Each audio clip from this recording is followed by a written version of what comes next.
And now to our daily deep dive. Back in 2015, Elizabeth Holmes was a media darling, an iconic tech startup figure that was the world's youngest self-made billionaire. Her company, Theranos, was an iconic Silicon Valley tech firm that promised to revolutionize the blood testing business. Turns out, it was a lot more hype than reality.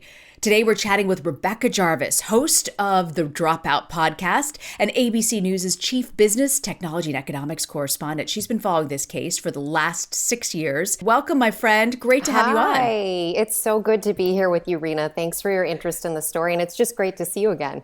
It's so great to see you. Rebecca and I worked together at ABC years ago and have stayed good friends. I want to step back for a second, Rebecca. Who is Elizabeth Holmes?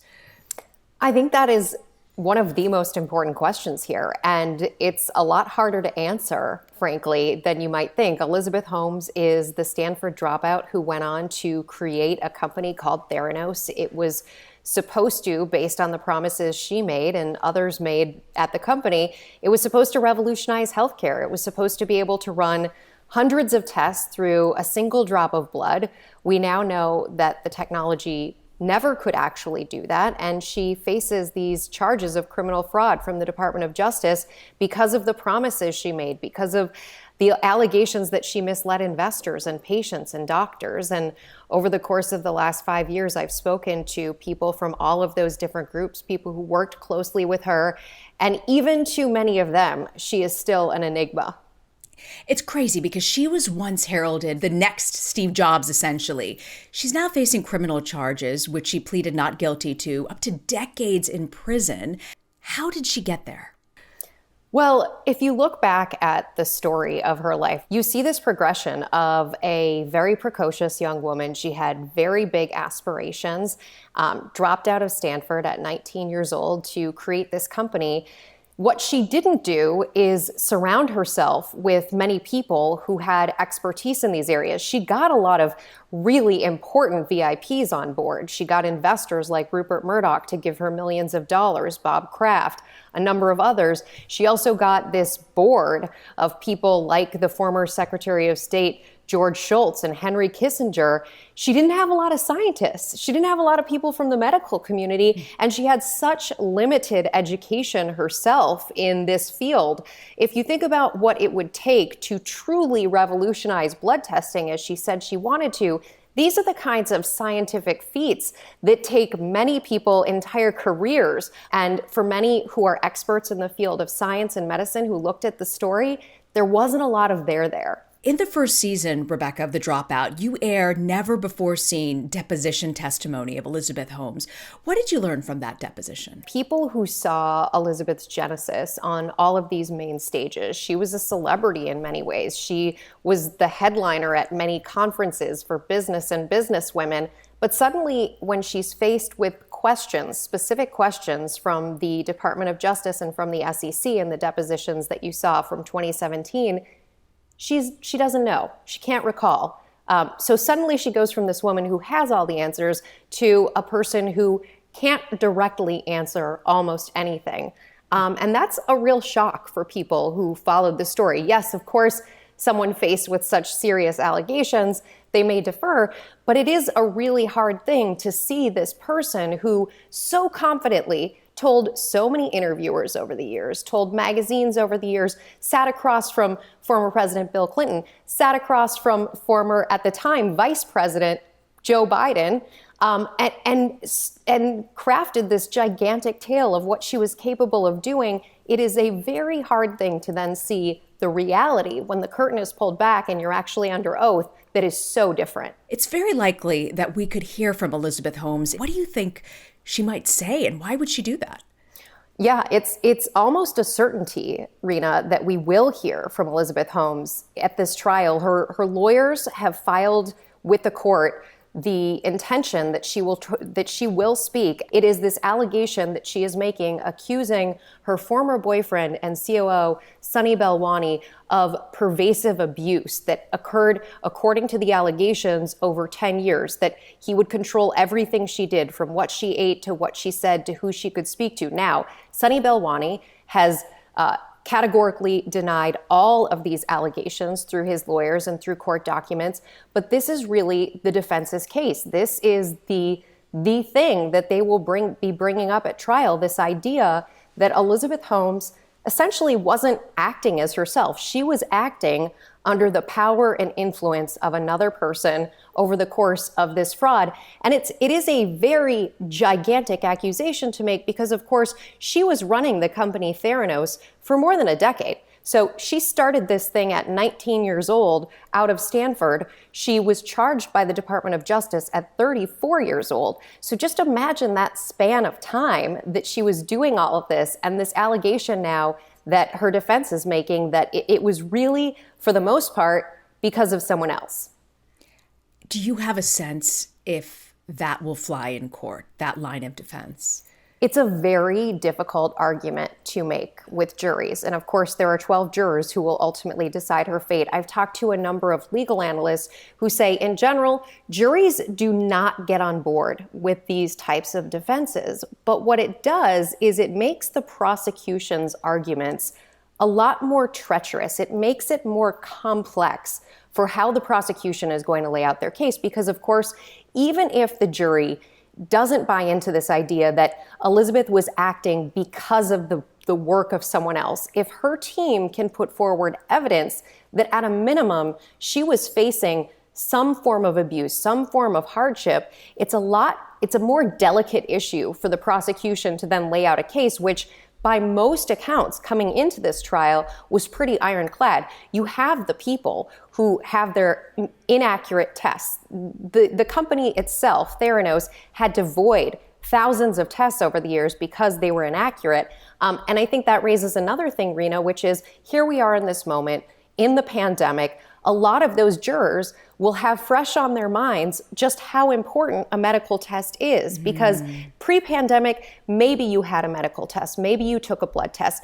During the pandemic, almost everyone took some form of test, and knowing that information was reliable and accurate was fundamental to their future and their existence. Wow, I hadn't thought of that, Rebecca. What a powerful thing to say, that we all understand testing in a way we didn't probably if this trial took place 2.5 years ago. Yeah, it's much more ubiquitous now. And so the interesting question that a couple of defense attorneys have raised with me is whether or not it could go the other way because of that. Because maybe there's jurors who accept that they got an inconclusive or inaccurate test because of COVID. And so maybe they would come at this from the standpoint of the world of healthcare is not as accurate as we want it to be. But at the same time, it does heighten this standard and the overall appreciation for medical testing in general, and the fact that if it's not accurate, it really shapes your life. And I would just add to that, the people who will be called to testify at this trial, the patients who got inaccurate tests, these are not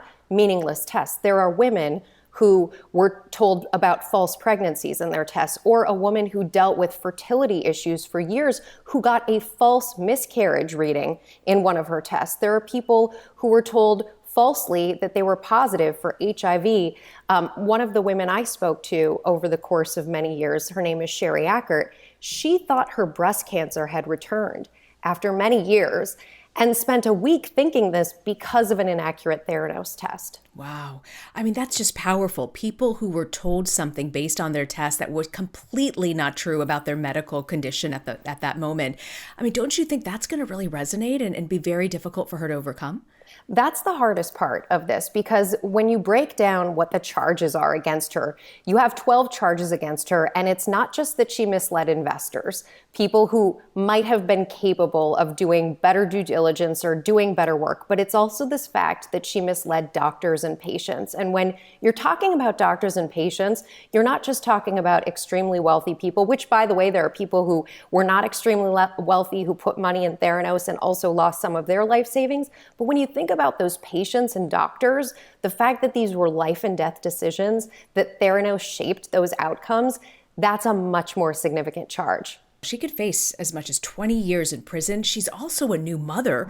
What are the odds that the court will be more lenient because of her child? Could motherhood actually work in her favor with the jury? This is one that could go either way. I spoke to a number of legal experts. Jose Baez, for example, the attorney, many people will know that name. He was the attorney for Casey Anthony, Aaron Hernandez. He's handled a number of white-collar criminal cases as well. And he said, this can sometimes backfire with a jury. The juries are smart and they could read into it in a really negative way coming into trial. But I've spoken to other attorneys like Caroline Polisi, who handles a lot of white collar defenses. And she says it's almost impossible for a jury to look at a new mom and not have some degree of sympathy that if you were to send this person to jail, whether you have sympathy for the mom or not, this newly born child is oftentimes going to come up in your mind and there's going to be sympathy there. I think one of the hardest things in all of this is that for a lot of people who were caught up in Elizabeth's orbit, this wasn't a surprise. And they were suspecting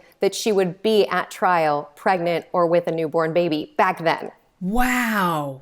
That's amazing. So you think this is coordinated? This was no accident? Well, I don't necessarily think that. I listen to the people who we speak to, and they believe very strongly that this is something that was always going to come up. They had their expectations, they suspected, and I mean, they have primarily a very negative view of Elizabeth because they feel that she manipulated them for many years, and they saw behind the scenes what that manipulation looked like, and they just think this fits entirely into that storyline. One of the things I love about your reporting is you never editorialize. You always say, this is what I'm hearing from all my sources. You decide and make up your mind. For people who might not know, you, Rebecca, have followed female entrepreneurs around the world for some time now. You chronicle them. I'm curious, what effect do you think this Theranos story will have for aspiring female entrepreneurs? As you know, something like less than 3% of VC money goes to women.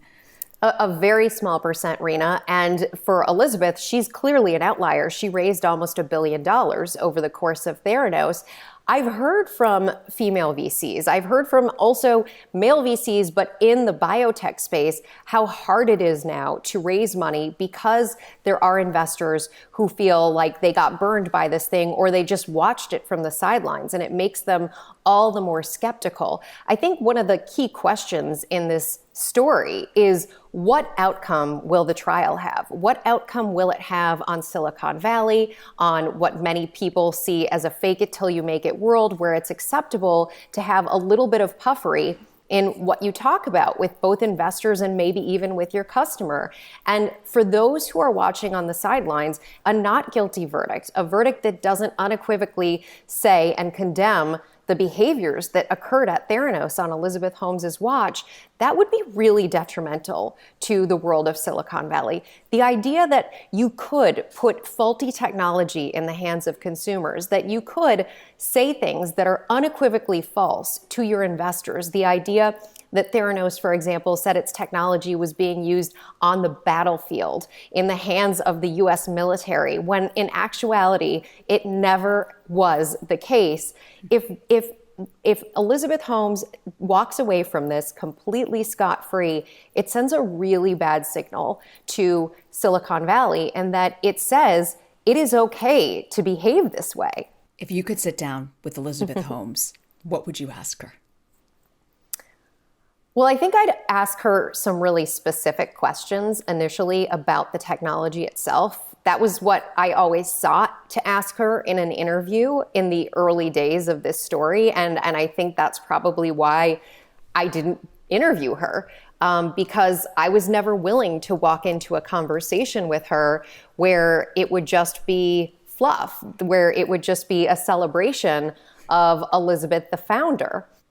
Well, it's fascinating. You have found some incredible details and unearthed some amazing information on this. Rebecca, thank you so much for sharing your reporting with us. Rena, thank you. I really appreciate it. Thanks for having this conversation here today.